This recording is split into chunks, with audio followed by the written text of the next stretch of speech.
Selamat siang, Bapak, Ibu, dan teman-teman sekalian. Kembali kita bersama dengan Inspiring SBR minggu ini.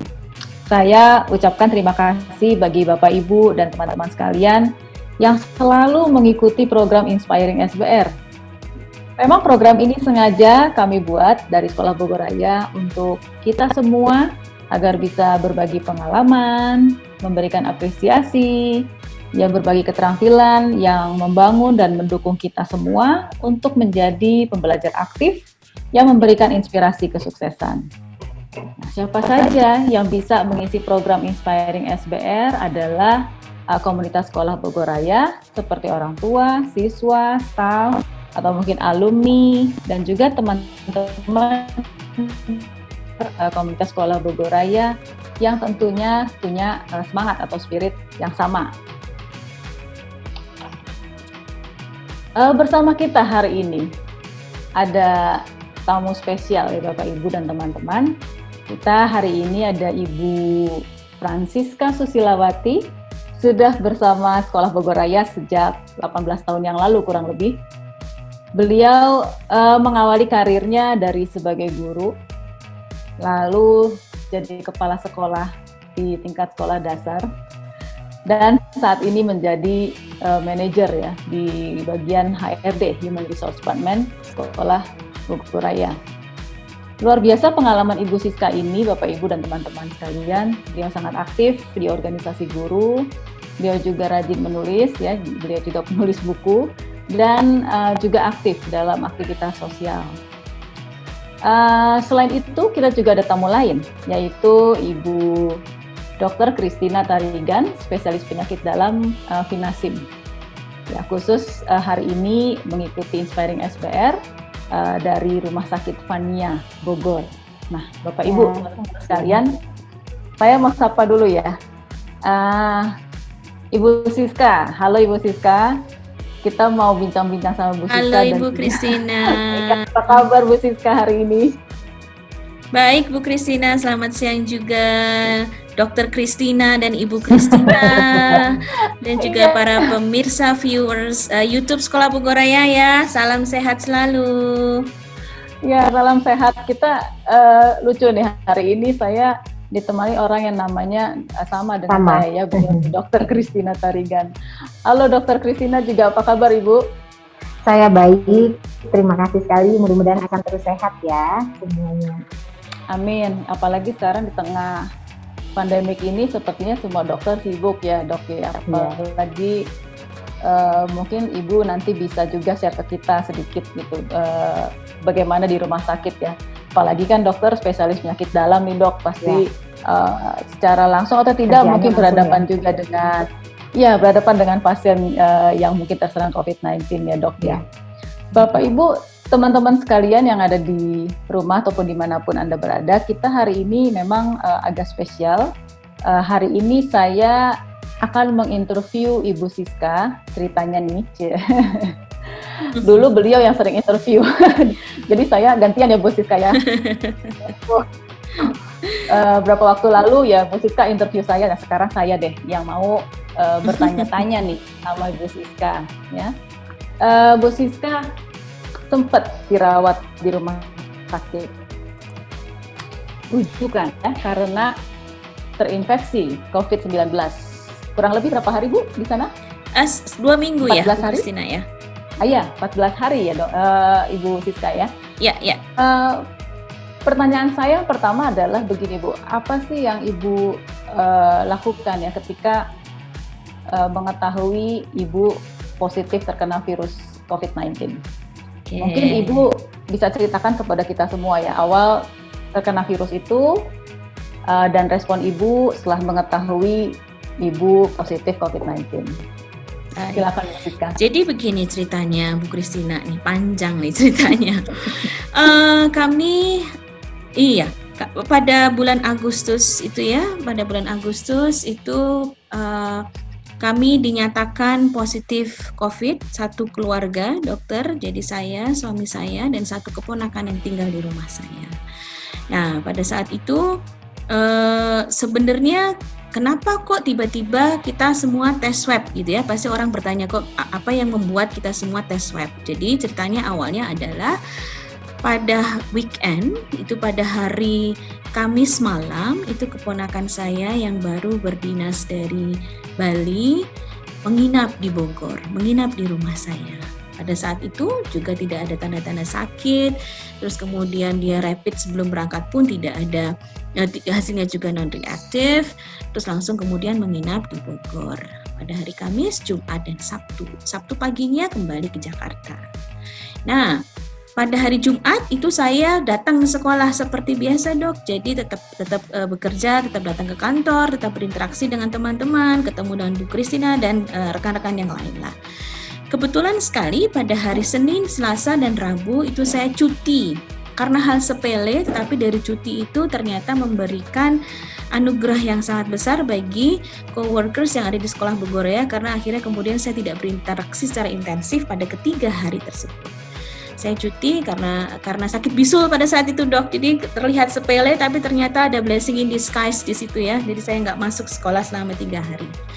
Pada hari Kamisnya, itu Kamis saya sudah berangkat ke sekolah, sudah sampai di kantor, tiba-tiba mendapatkan WhatsApp dari keponakan saya yang menyatakan bahwa dia habis swab di kantor pada hari Senin setelah kembali dari Bogor, karena memang dari dinas luar, kemudian dari kantornya diadakan swab, ternyata hasil swabnya positif.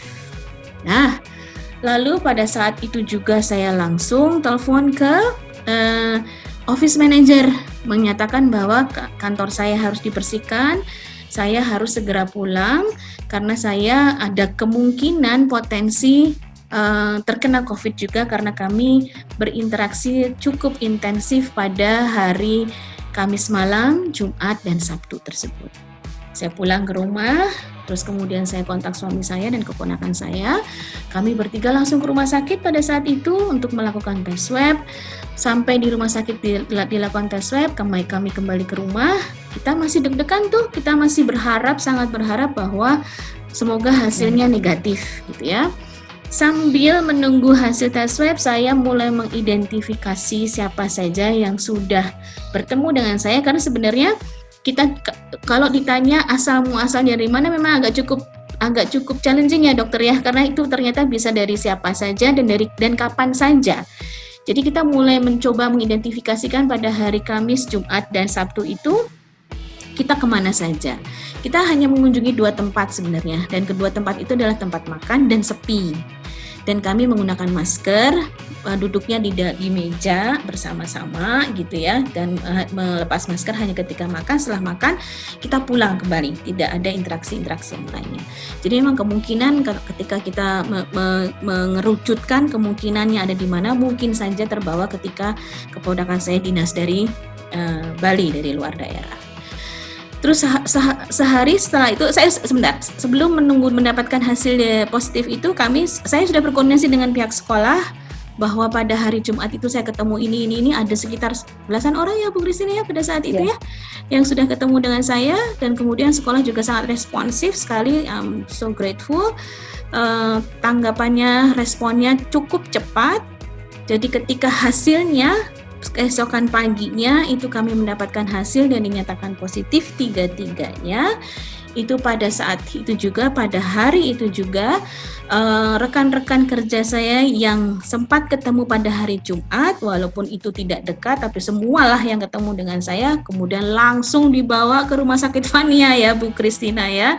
Dan Rumah Sakit Vania lah yang kemudian membantu untuk menyelenggarakan tes swabnya gitu ya, dan puji Tuhan hasil semua rekan-rekan yang sempat ketemu saya pada hari Jumat tersebut semuanya negatif gitu. Pertama ketika mendapatkan hasil swab itu Bu Christina pasti shock ya, pasti sedih sekali, kaget sekali, dan sebenarnya saya marah pada diri saya sendiri. Kenapa sampai kecolongan? Karena sebenarnya protokol kesehatan itu sudah kita jaga sedemikian rupa. Di sekolah kita bikin aturan juga, saya orang yang paling bawel juga di sekolah, di kantor juga paling bawel, di rumah saya paling bawel, kok sampai masih kena juga gitu. Jadi sebenarnya ada satu sisi di mana saya menyalahkan diri saya sendiri. Jadi waktu mendapatkan berita itu, hal yang pertama yang saya lakukan adalah saya memperbolehkan diri saya untuk menangis sebentar. Jadi karena manusiawi sekali, saya mesti memberikan porsi manusiawi itu ke dalam diri saya sendiri supaya saya kemudian mampu mengelola rasa yang saya miliki, saya mampu deal dengan itu dan berdamai.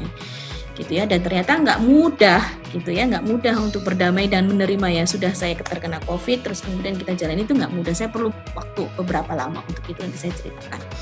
Setelah itu ketika kita semua sudah settle, sudah mampu menguasai emosi kita sementara, maka hal pertama yang kemudian kami lakukan adalah melapor kepada RT dan RW setempat.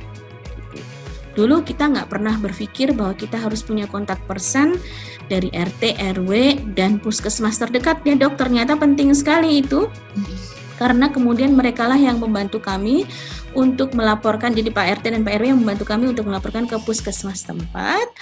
Ke puskesmas tempat kemudian yang terdekat menghubungi untuk melakukan supervisi Bu Christina. Jadi kami ditelepon satu persatu, ditanya gejalanya seperti apa, dan kemudian merekalah yang kemudian memutuskan apakah perlu dibawa ke rumah sakit untuk isolasi di rumah sakit atau boleh melakukan isolasi di rumah. Kebetulan kami bertiga bergejala. Jadi suami saya sempat demam 37,4, keponakan saya migrain 2 hari, nggak bangun dari tempat tidur. Saya sendiri sebenarnya yang paling tidak bergejala. Tapi saya paling beresiko dok karena saya punya komorbid. Jadi gula darah saya pada saat itu ketika sampai di rumah sakit langsung dicek tuh 272.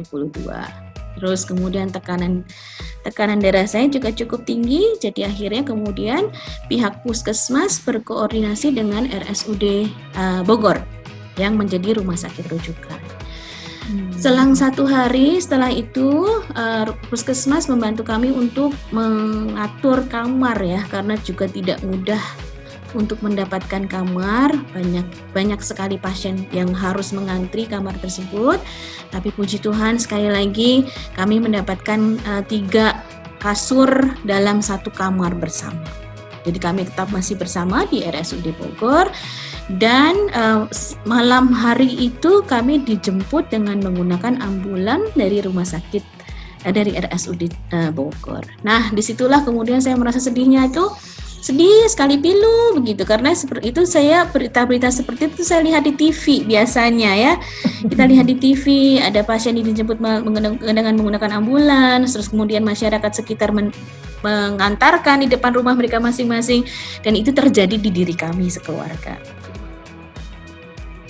Oh Bu Siska, saya ada question di menarik nih Bu Siska, tadi sebutkan bisa tahu jadi suhu badan Bapak dan lain-lain ya, kondisi di rumah gitu, merasa semuanya ada gejala, dan Ibu Siska yang paling tidak ada gejalanya ya, tapi ada komorbid ya Bu ya Siska.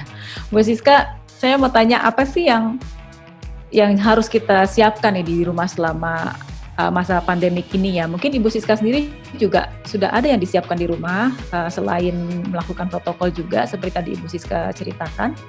Gimana Bu? Ya, jadi memang kalau dari berita-berita, dari informasi itu kan memang gejala yang paling mudah diketahui adalah demam. Ya, maka memang dari awal-awal ketika sebenarnya jauh sebelum pandemi juga kita selalu punya kotak P3K itu yang isinya beberapa alat-alat yang memang kita perlukan kalau misalnya sewaktu-waktu ada yang sakit. Salah satunya yang penting adalah termometer pengukur suhu Bu Christina. Jadi dari situ ketika memang ada yang demam, apakah memang sudah melebihi 37 atau belum dan segala macamnya, itu yang bisa menjadikan ukuran bagi kita untuk berkonsultasi lebih lanjut kepada dokter terdekat, gitu ya. Jadi ketika suami saya sudah mulai demam, dia sebenarnya merasa seperti flu biasa. Flu biasa juga seperti itu, ketika badan kita agak meriang dan segala macam. Tapi kok biasanya dia demamnya itu nggak setinggi itu. Jadi ketika saya ukur kok tinggi, tapi pada saat itu saya masih belum mendapatkan kabar bahwa keponakan saya swabnya positif kan, jadi masih berasumsi bahwa itu flu biasa. Nah kebetulan keponakan saya juga punya sinus. Sinus itu kan memang kadang-kadang dia suka migrain, suka sakit kepala dan segala macam. Saya masih berpikir bahwa Oh iya, mungkin sinusnya sedang kambuh atau sedang kumat dan segala macam. Ya, Jadi pokoknya masih pada saat belum itu nggak ada kepikiran itu masih belum berpikir COVID-19 bahwa itu ya. adalah COVID gitu. Ya. Nah, begitu mendapatkan hasil swab dari keponakan saya, lalu kemudian kita mulai merangkai ini semuanya. Oh, jangan-jangan waktu demam kemarin itu adalah salah satu simptom yang timbul, waktu sakit kepala kemarin itu adalah salah satu simptom yang timbulnya gitu. Nah, memang saya nggak ngerasain itu, saya hanya bisulan dan dari bisul itu memang agak sedikit meriang. Bisa jadi mungkin meriangnya itu bukan karena bisulnya, tetapi karena COVID-nya gitu ya. Nah, kita semua rangkai-rangkai ini semuanya sampai akhirnya kemudian diteguhkan diagnosanya dengan hasil PCR swab-nya yang memang menyatakan bahwa kami semua positif. Terus ada satu lagi sebenarnya yang disarankan, yang mungkin dulu orang nggak kenal alatnya, namanya oximeter ya dokter. Nanti mungkin dokter bisa menjelaskan lebih lanjut tentang alat itu dan kenapa kita perlu juga punya itu, karena ternyata dia bisa bantu kita untuk melihat kadar saturasi oksigen. Iya, jadi kalau udah di bawah 90 itu sudah harus level kewaspadaannya sudah harus ditingkatkan ya dok ya, dan harus menghubungi dokter terdekat begitu kalau kemarin dari hasil edukasi yang diberikan ketika kami selama isolasi di rumah sakit. Gitu Bu Kris? Iya, thank you Bu Siska. Dokter Kristina nih, sambil kita menanggapi aja ya dok ya, kita sambil melanjutkan ini dengan apa yang disampaikan dengan Bu Siska. Gejala COVID-19 ini ternyata bisa beda-beda ya dok, muncul di penderita ya. Iya. Apa yang menyebabkan bisa muncul berbeda-beda ini dok? Atau mungkin Ibu juga Bu dokter bisa tambahkan juga penjelasan yang berhubungan dengan gejala ini. Jadi gini, saya harus pelajari. Kalau kita mau tahu bahwa bagaimana gejala daripada virus ini, infeksi virus, kita harus tahu dulu patofisiologinya virus. Saya akan kasih sedikit mengenai materi ini ya. Virus corona ini memiliki 4 struktur utama di dalam tubuhnya. Dia bisa N-protein, nukleokapsid, nukleoglikoprotein, S-glikoprotein, dan E-protein sheet. Tapi dia tidak bisa berkembang biak dengan sendirinya karena dia tidak memiliki inti sel. Nah, pada protein spike itu kalau dia masuk ke dalam tubuh kita, dia berikatan dengan reseptor ACE. Reseptor ACE ini ada di seluruh tubuh. Hanya yang paling banyak adalah di dalam paru-paru.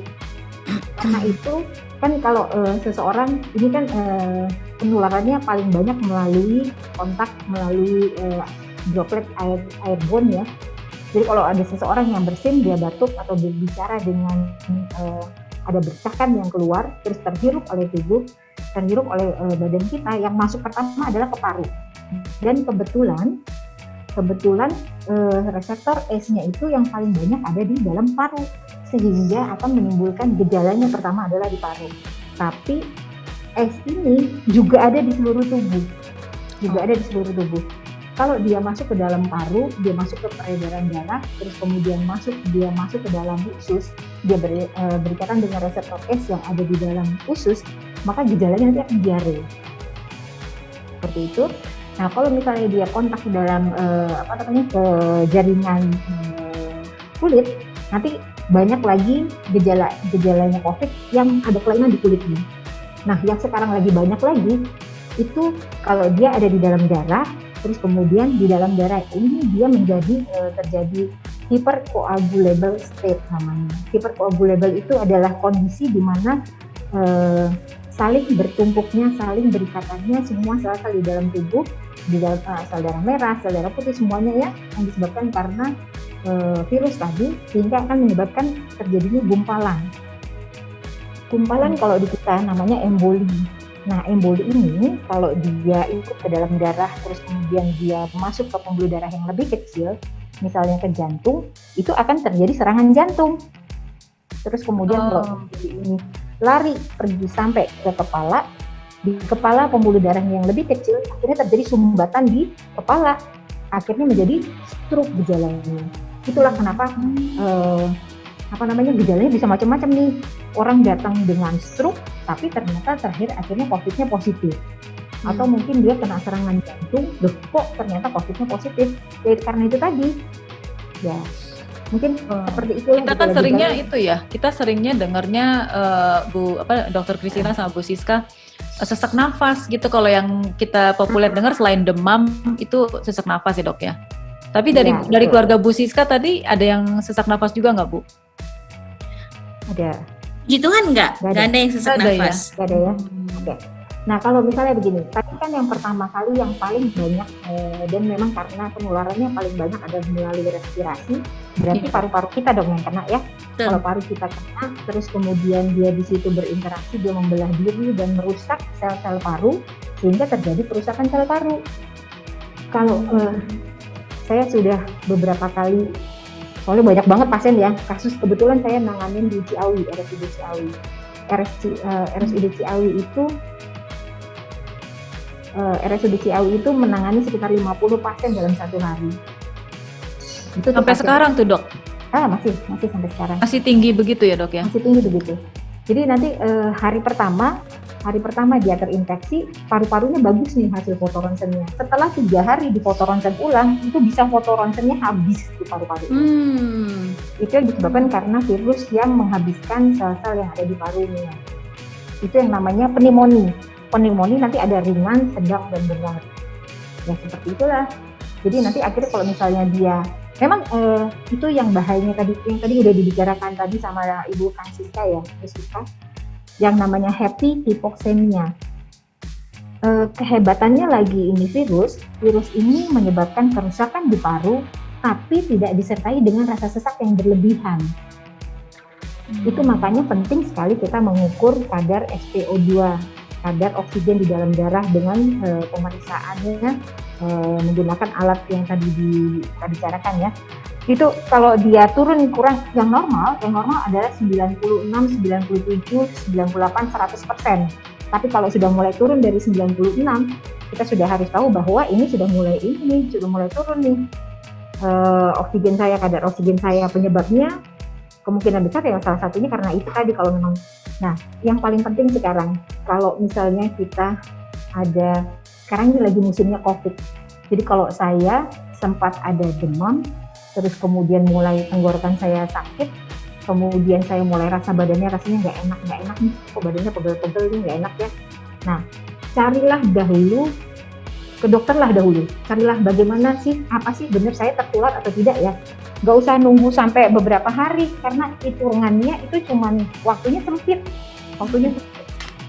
Waktunya cuma ukurannya hari, dia menjadi jelek. Banyak sekali kasus yang baru 1 hari bagus fotoronsennya. Setelah 3 hari tiba-tiba paru-parunya udah nggak ada, udah nggak ketolong lagi. Makanya itu ya dok ya?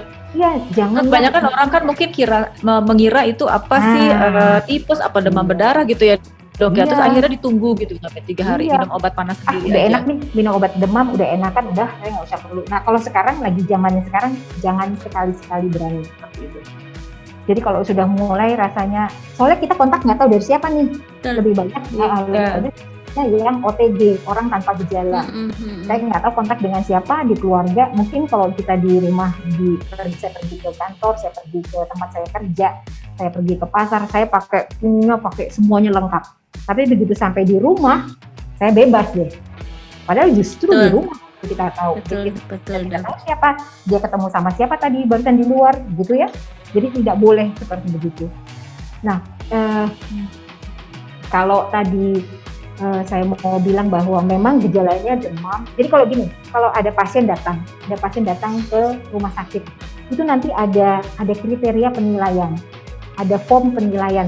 Apakah termasuk dalam kriteria masuk ke COVID? Itu ada penilaiannya. Kalau misalnya demam, di-scoring dengan nilai 3. Kalau ada fotoronsen dada bermasalah di pneumonia ditemukan, berarti nilainya 5. Kalau sudah 10, berarti sudah dimasukkan ke suspek COVID. Ya, seperti itu. Betul. Jadi kami pun ketika sampai di RSUD Bogor di hari ketiga itu dilakukan ronsen dan memang pneumonia, dokter. gitu. Cuman pneumonia-nya pada saat itu ringan dan kami bersyukur sekali karena langsung ditangani. Iya. Karena dahak itu memang susah sekali untuk dikeluarkan. Iya, betul. Jadi tidak seperti flu biasa. Iya, betul. Kalau menurut penjelasan dari dokter yang membantu kami, dahak itu kental sekali ya dok katanya ya. Iya, betul. Kalau dia tidak bisa dikeluarkan dan memenuhi paru-paru itu efeknya seperti kita tenggelam Iya, betul. gitu. Kalau itu udah fasenya yang agak sedikit berat memang. Tapi tapi seperti saya cerita tadi loh, ada beberapa pasien yang dia tidak merasa sesak, dia tidak, kalau kita rawat, dokter saya tidak sesak, kenapa saya harus pakai oksigen, saya tidak mau. Besok paginya dia nggak bangun lagi, itu ada yang seperti itu.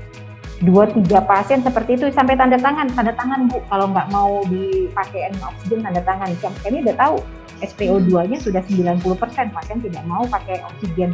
Dia tanda tangan, dia masih bisa tanda tangan, dia masih ketawa-ketawa sama teman-teman yang dirawat di dalam satu ruangan. Besok paginya dia sudah tidak bangun lagi. Itu beberapa kali seperti banget itu. Ya dok ya?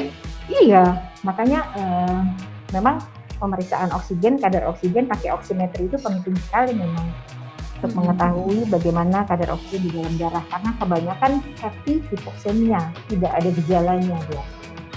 Walaupun oksigennya sudah turun. Kalau kita masih punya sensitivitas terhadap oksigen saya udah mulai turun, saya agak sesak, itu pasti sudah kita khawatirnya akhirnya dia minta pertolongan. Tapi lebih banyak yang tidak tahu bahwa kalau dia itu hipoksemia, itu yang bahaya ya. Mungkin ada pertanyaan. Harus apa ya? Aware juga ya, menyadari sampai di mana sih dia punya badan itu rasanya sakitnya sampai semana dan langsung segera ke dokter ya dok ya. Kalau sekarang ini demam sebaiknya begitu. Tidak ada masalah, tidak bisa. Betul. Sampai nanti hasil pemeriksaannya kan kalau datang ke rumah sakit itu nanti harus ada pemeriksaannya. Pemeriksaannya paling tidak diperiksakan darah lengkap dengan foto ronsen dada. Ronsen ya dok ya. Iya, nanti dari pemeriksaan darahnya kelihatan tuh, oh ini ada ini sesuai dengan ini gejalanya. Terus hasil fotonya, oh pneumonia, ya udah suspek. Makanya kalau orang bilang nih ya, kan masih banyak nih cerita bahwa saya mau sedikit curhat. Masih banyak orang bilang dok, ini dibuat-buat nih, dibuat menjadi COVID katanya oleh dokter. Konspirasi gitu ya? Oh. Iya, nggak ada ceritanya, nggak ada. Karena kalau kita meng-COVID-kan pasien itu tidak sesuai dengan semuanya kriteria, itu tidak dibayar. Tidak akan dibayar, jadi tidak mungkin. Makanya harus jelas tuh, harus ada demamnya, scoring nilainya berapa, harus ada limfopeninya, scoringnya berapa, harus ada ALC-nya berapa, harus ada NLR-nya berapa, disertai dengan hasil foto ronsen yang memang positif, barulah masuk suspek. Kemudian dilakukanlah swab. Begitu. Itu nggak mungkin dibuat konspirasi. Biasa dok, apalagi kalau netizen dok senangnya buat hoax di viral gitu ya dok ya. Tapi kita bersyukur nih Bapak Ibu teman-teman sekalian di rumah ya, akhirnya melalui Inspiring SBR hari ini nanti kita akan mendapatkan informasi yang benar tentunya ya tentang COVID-19 ini, dan kita juga bisa dengar langsung dari mantan penderita. Jadi saya juga mau tanya lagi nih sama mantan residisi iya. Ya, terima kasih ya dok penjelasan barusan. Saya mau ke Bu Siska lagi, boleh ya? Bu Siska, berarti boleh, silakan. Boleh dong tanya pengalaman Ibu selama di rumah sakit nih ya, 14 hari. Kayak gimana sih? Kita juga penasaran karena memang kan kalau di rumah sakit mungkin terikat dengan kode etik sehingga itu tidak banyak tersampaikan keluar ya. Seperti apa sih penanganan pasien COVID-19, suasana di kamarnya yang mungkin hanya gambaran sedikit aja, cuplikan sedikit gitu ya, tapi tidak jelas gitu ya. Nah, mungkin Bu Siska bisa share ke kita juga nih Bu hari ini ya bersama Inspiring SBR sekalian juga. Baik Bu Christina. Sekalian tambahannya gini dok, sama Bu Siska. Nanti cerita tentang pengalaman di rumah sakit itu, sambil nanti sampaikan juga ke kita bagaimana sih Ibu bisa memotivasi diri Ibu dan juga keluarga yang kebetulan di kamar rawat yang sama tetap positif gitu sampai akhirnya terlepas dari penanganan di rumah sakit gitu ya Bu Siska ya. Oke, silakan Bu. Baik Bu Christina.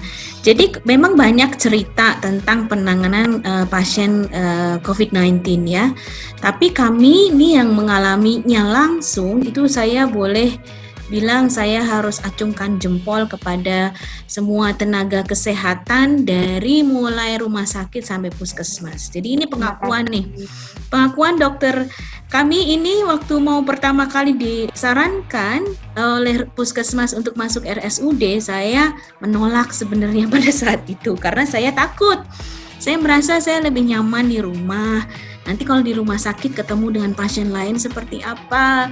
Terus kalau nggak nyaman nanti katanya kalau mental health-nya terganggu akan lebih susah sembuhnya dan segala macam. Jadi waktu pertama kali ditelepon oleh ketua istilahnya apa ya, ketua gugus COVID-nya Puskesmas Bogor Timur. Pada saat itu masih nego. Kita lihat dulu deh, Ibu, kita lihat dulu 1-2 hari ke depan. Kalau misalnya saya merasa saya masih membutuhkan bantuan untuk rumah sakit, maka saya akan segera menghubungi Ibu. Tetapi puskesmas nggak tinggal diam tuh. Sore harinya dokter ketua puskesmasnya menelpon kami dan menjelaskan kembali kenapa kami disarankan untuk isolasi di rumah sakit umum daerah Bogor. Jadi terlebih karena Ibu punya histori seperti ini dan segala macam. Jadi edukasi itu dengan sabar dan tekun diberikan kepada pasien. Bisa dibayangkan jumlah pasien itu begitu banyak. Dan pasien itu pada sok tahu semua kan, seperti tadi mungkin kita juga kadang-kadang tidak merasa bahwa kita sakit, apalagi pada saat itu saya memang tidak ada gejala yang cukup signifikan. Nah, beruntungnya dan bersyukurnya kami mengikuti anjuran dari puskesmas dan sampai di rumah sakit di RSUD Bogor dan ditangani dengan sangat baik. Kalau dibilang standar kamarnya seperti apa, memang kami tidur di bangsal, tapi bangsal itu sangat bersih, higienis, kamar mandi. Jadi bangsal itu terdiri dari 6 tempat tidur, Bu Christina, 3 di sebelah kiri, 3 lagi di sebelah kanan. Memang pertambahan jumlah pasien dari hari ke hari itu cepat sekali. Jadi pada saat kami datang, kamar itu hanya kami bertiga saja yang ada. Tapi keesokan harinya kamar itu menjadi penuh dan kamar-kamar yang lain pun menjadi penuh, terus-menerus berganti. Maka kalau dibilang bahwa COVID itu nggak ada, nyatanya faktanya ada, gitu ya. Jadi kita nggak usah berpikir terlalu rumit, terlalu kompleks tentang konspirasi dan segala macam. Yang penting adalah faktanya ada kok, gitu. Itu yang mau saya sampaikan ke semua viewernya YouTube Sekolah Bogoraya bahwa kita memang harus berpikir dan harus percaya bahwa ini adalah sesuatu yang memang harus kita selesaikan bersama. Jadi kamar mandinya juga bersih, pelayanan makanannya juga dipastikan proteinnya tercukupi. Setiap hari kami di-encourage untuk berjemur, walaupun berjemurnya harus ada di dalam bangsal itu, tidak boleh keluar karena kan harus dipisahkan ya tempat pasien COVID dengan pasien umum. Dokternya tekun juga menjelaskan kenapa mereka khawatir dengan kondisi saya, mengajarkan saya belum pernah disuntik insulin sebelumnya, Dok. Jadi karena COVID itulah kemudian awareness tentang gula darah saya menjadi ada karena tadinya saya nggak berpikir bahwa saya setinggi itu ya, gitu. Jadi memang nggak pernah periksa sebelumnya. Jadi pada saat itu baru ketahuan 272 itu cukup tinggi sekali dan insulin cara menyuntik insulinnya pun juga diajarkan di RSUD Bogor. Jadi kalau saya bilang bahwa pelayanan yang diberikan itu sudah sekuat tenaga. Para nakes pun, tenaga kesehatan pun memberikan support. Ya, kalau kita lihat di belakang baju medisnya itu selalu ditulis kata-kata penghiburan. Ya, mungkin dokter pasti tahu juga. Jadi misalnya smile untuk hari ini, cepat sembuh, atau apa hari ini hari terakhir kita ketemu di ruangan ini ya, atau apa. Jadi selalu ada kata-kata penghiburan yang mereka tuliskan di baju dinas mereka di punggung-punggungnya termasuk dokter. Mereka pun bercerita bahwa mereka bergantian loh. Jadi jangan sepelekan kerja keras yang sudah diberikan oleh tenaga kesehatan. Mereka bergantian masuk rumah sakit karena COVID, karena terinfeksi dari pasien-pasien yang setiap hari dibantu oleh mereka. Jadi mereka juga memberikan kata-kata penguatan, kalimat-kalimat penguatan bahwa nggak apa-apa, ini kita lewati kok bersama-sama. Saya juga dulu tidur di ruangan ini. Dokter pun seperti itu, bergantian. Dan ketika mereka sudah tahu bahayanya pun tidak pernah ada kata berhenti untuk melayani. Jadi itu satu hal yang mesti kita pertimbangkan juga bahwa ini bukan waktunya bagi kita untuk menyepelekan, tapi waktunya bagi kita untuk kerja bareng-bareng. Kalau nggak selesai. Dan pasti para nakes kewalahan ya dok, karena terus-menerus berganti. Iya. Terus-menerus berganti. Setiap hari selalu ada pasien baru, kita belum keluar, pasien baru sudah ada, dan memang betul sekali asal-muasal virus itu tidak bisa kita sangka-sangka, karena ternyata mostly kebanyakan berasal dari klaster keluarga dok. Dalam satu itu semuanya berasal dari klaster keluarga. Jadi ada yang satu anaknya naik kereta api, dia terkena di situ, dia pulang dari kerja, ayah ibunya, suami, putra putrinya semuanya kena. Nah, di keluarga itu ya memang ancaman yang tadinya kita merasa bahwa keluarga adalah tempat yang paling aman, nyatanya enggak, karena setiap anggota keluarga pergi ke tempat masing-masing dan mereka berinteraksi dengan siapapun itu kita nggak pernah tahu. Dan di dalam rumah kita nggak pernah pakai masker. That's what happened to my family. Jadi itu yang terjadi pada keluarga kami juga, karena di rumah nggak pakai masker, kita berasumsi semuanya sehat, padahal disitulah tempat yang paling nggak aman sebenarnya ya, karena kita sudah nggak pakai protokoler itu. Jadi, Bu Siska. Ya. Nah, maaf nih Bu Siska, saya mau kembali ke pertanyaan tadi ya Bu Siska ya, tentang yang di rumah sakit gitu ya, mungkin Ibu dapat treatment yang luar biasa dari pihak rumah sakit gitu ya, lalu ada anjuran-anjuran yang Ibu juga harus jalankan seperti berjemur gitu. Nah, tapi ini saya kenal Bu Siska udah lama juga, walaupun saya baru bergabung di institusi yang sama. Kayaknya Bu Siska ini kan seneng temennya tuh banyak gitu, relasinya banyak gitu. Lalu di rumah sakit 14 hari nggak bisa ditengok teman, ya kan, nggak bisa leluasa berkomunikasi keluar ya, walaupun ada suami di situ. Nah itu, dan juga kita sebenarnya dalam tahapan ada pekerjaan-pekerjaan ya Bu Siska ya, khususnya kan di tingkat manajerial ini lumayan banyak pekerjaan-pekerjaan harus diselesaikan gitu. Mungkin ada beban pikiran dan juga yang lain-lain, tapi gimana Bu Siska bisa memotivasi diri? Kita bisa share ini ke teman-teman yang mendengarkan hari ini, yang melihat Inspiring SBR ya, siapa tahu bisa membantu kita juga untuk motivasi diri kita seandainya kita yang ada di rumah sakit gitu Bu Siska. Silakan, Bu. Baik, Bu Christina.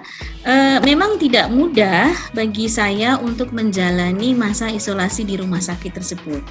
Satu, selain karena memang rutinitasnya menjadi sangat berubah sekali ya, dari yang setiap hari itu penuh dengan dinamika, tiba-tiba harus shutdown.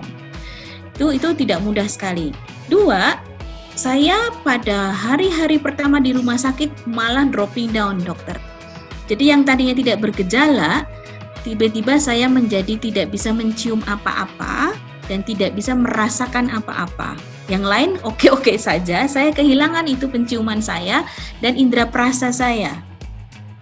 Jadi ketika merasakan mengunyah bawang merah pun itu tidak terasa sama sekali. Tiba-tiba udah air mata saja menetes gitu. Makan makanan yang pedas pun di mulut tidak terasa sama sekali, tapi ketika kita menelan, kok panas, berarti makanan yang saya makan pedas. Dan itu cukup lama, cukup seminggu pada saat itu. Maka PR pertama bagi saya udah nggak mikirin lagi tuh Bu Christina tentang kehidupan sosial saya, tentang pekerjaan dan segala macam, karena saya bergulat di dalam hati saya sendiri, menenteramkan dan berdamai. Loh, kok ini hari demi hari kok makin begini gitu ya. Jadi itu juga tadi yang sudah dijelaskan oleh dokter, bahwa gejalanya berbeda-beda tiap orang dan fasenya pun mungkin juga berbeda-beda. Jadi minggu pertama di rumah sakit saya benar-benar menggunakan waktu tersebut untuk berdamai, dan itu saya bilang saya cukup lama, karena ternyata orang bilang bahwa udah semangat, jadi kata-kata penguatan, quotes-quotes yang dikirim oleh WhatsApp itu ternyata nggak begitu langsung memberikan kita semangat yang instan, enggak. Semuanya harus bersumber dari kita. Memilih untuk tidak banyak merespon WhatsApp, tidak banyak mencoba mencari informasi-informasi. Saya hanya berdialog saja dengan tenaga-tenaga kesehatan setiap saat mengunjungi, membawakan makanan kiriman, berdialog dengan suami saya, dengan keponakan saya, sesekali video call dengan keluarga. Hanya itu aja, hanya mau menyembuhkan dan memanusiakan diri saya sendiri aja.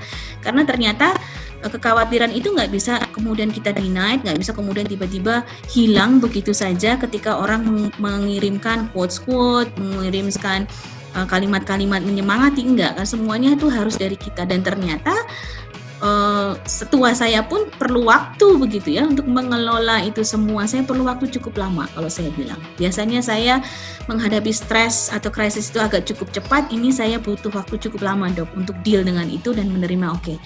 Ya memang udah ini jatahnya, ya kita lakukan apa yang terbaik, terus berserah saja kepada Tuhan dan turutin semua yang dianjurkan oleh dokter. Makan apa saja yang disediakan oleh rumah sakit, tambahkan dengan gizi-gizi. Karena kadang-kadang makanan di rumah sakit itu rasanya berbeda dengan jajanan di rumah. Jadi telan aja karena pasti porsi dari gizinya sudah diatur sedemikian rupa. Tuh. Jadi seminggu sesudahnya baru kemudian perlahan-perlahan saya mencoba mengikuti kembali pembicaraan-pembicaraan yang terjadi lewat grup-grup gak resmi, Bu Christina, karena saya dikeluarkan dari grup resmi manajemen sekolah Bu Goraya untuk sementara, dokter, supaya nggak terlalu stres katanya. Tapi itu cukup membantu karena akhirnya kemudian saya memang melok sama sekali dari hiruk pikuk pekerjaan dan segala macamnya dan memfokuskan kepada satu penyembuhan secara fisik dan juga maintaining mental health-nya. Jadi itu lebih berasal dari motivasi diri sendiri ya, Bu. Diri sendiri, iya betul sekali. Oke, saya punya pertanyaan titipan, tapi ini untuk Dokter Christina, Dokter Christina Tarigan. Jadi pertanyaannya gini, Dok, kenapa sih kita mesti sampai harus dirawat di rumah sakit, isolasi di rumah aja nggak cukup gitu ya?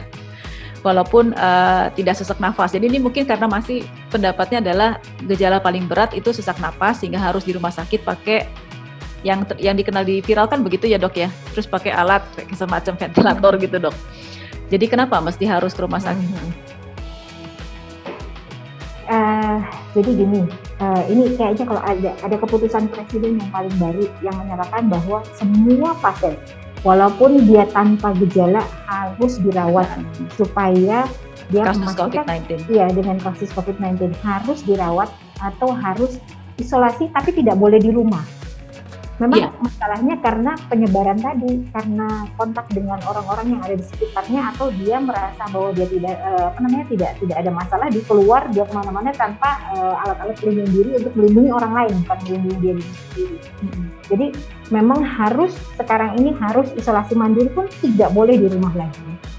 Nah, yang paling penting itu tadi yang tadi saya kasih tahu, setiap orang yang terinfeksi memiliki gejala yang berbeda.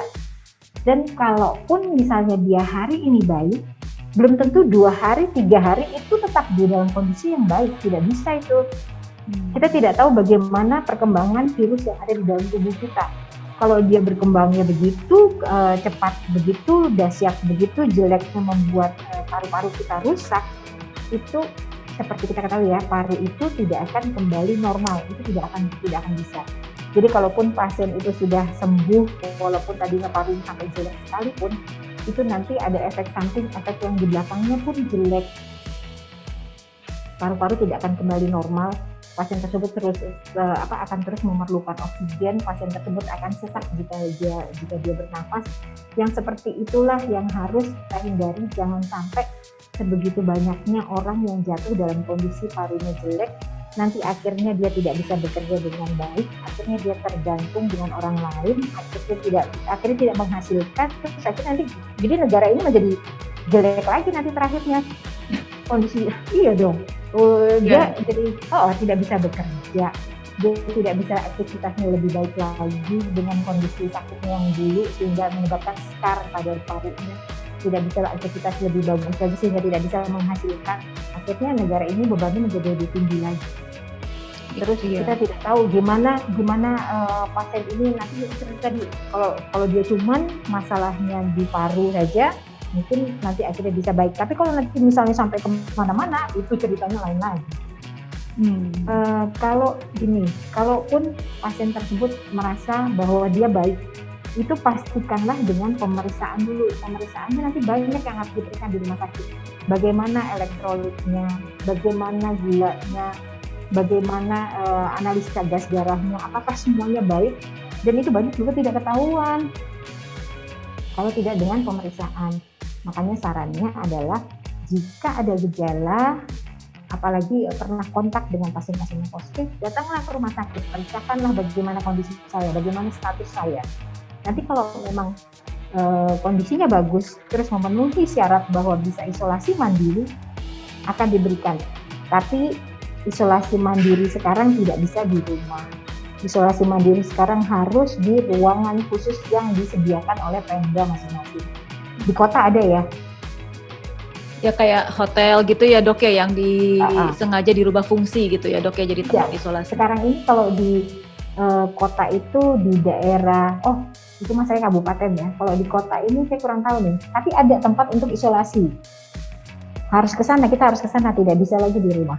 Supaya kita punya pasti bahwa dia tidak akan menularkan kepada orang lain lagi, ya. Iya.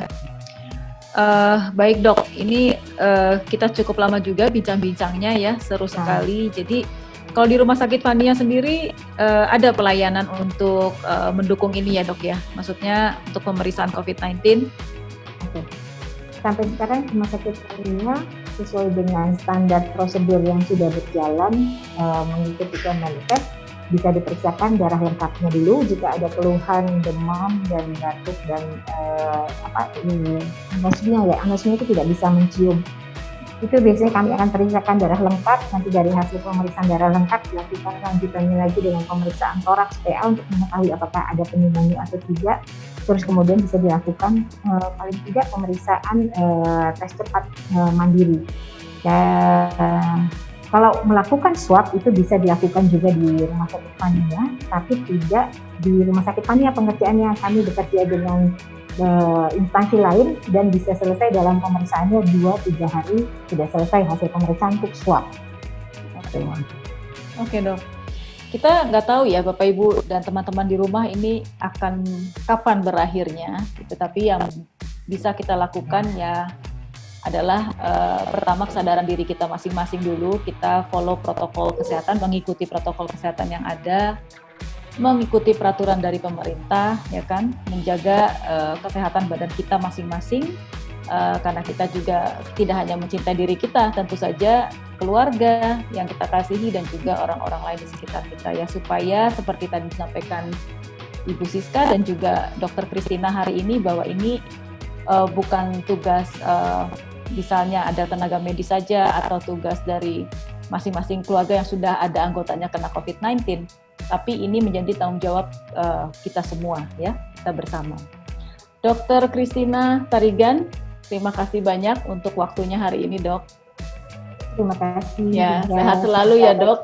Saya dengar ceritanya Bu Siska tadi, ternyata ada juga dokter yang terpapar, lalu sembuh, lalu gantian lagi, kemudian tetap terus berusaha untuk memotivasi dirinya memberikan pelayanan kepada pasien. Ini luar biasa banget ya. Semangat ya dok ya. Terima kasih. Terima kasih juga Doa Rumah Sakit Fania yang sudah memberikan kesempatan hari ini buat kita sama-sama bincang dengan Dr. Christina Tarigan, spesialis penyakit dalam Kinasim ya dok ya. Nah, saya juga mau mengucapkan terima kasih nih pada Ibu Siska. Saya sudah kangen juga, sudah lama tidak bertemu secara langsung ya. Sehat selalu ya Bu Siska. Terima kasih Bu Christina, doa yang sama untuk Bu Christina dan keluarga dan Dokter Christina. Ya, ada kamar Christina. Kita bisa bikin duet nih kayaknya dok. Christina double Christina. Oke, terima kasih untuk semuanya pembicara kita hari ini, Dr. Christina Tarigan dan juga Ibu Francisca Susilawati. Semuanya tetap sehat, semangat melakukan aktivitas ke depan ya. Baik Bapak Ibu kalian yang ada di rumah, cukup sudah pertemuan kita di Inspiring SBR kali ini, interview khusus terhadap salah satu COVID-19 survivor, Ibu Francisca Susilawati, dan juga pertemuan kita lewat online dengan Dr. Christina Tarigan ya. Semoga apa yang kita bicarakan hari ini memberikan manfaat untuk kita semua. Sampai jumpa di waktu yang lain di dalam Inspiring SBR. Jangan lupa Bapak Ibu dan teman-teman sekalian untuk subscribe channel YouTube kami Sekolah Bogor Raya. Ya, subscribe, like, komen dan juga share kepada teman-teman yang lain. Karena kita di sini believe that we are learning together, inspiring success. Sampai jumpa.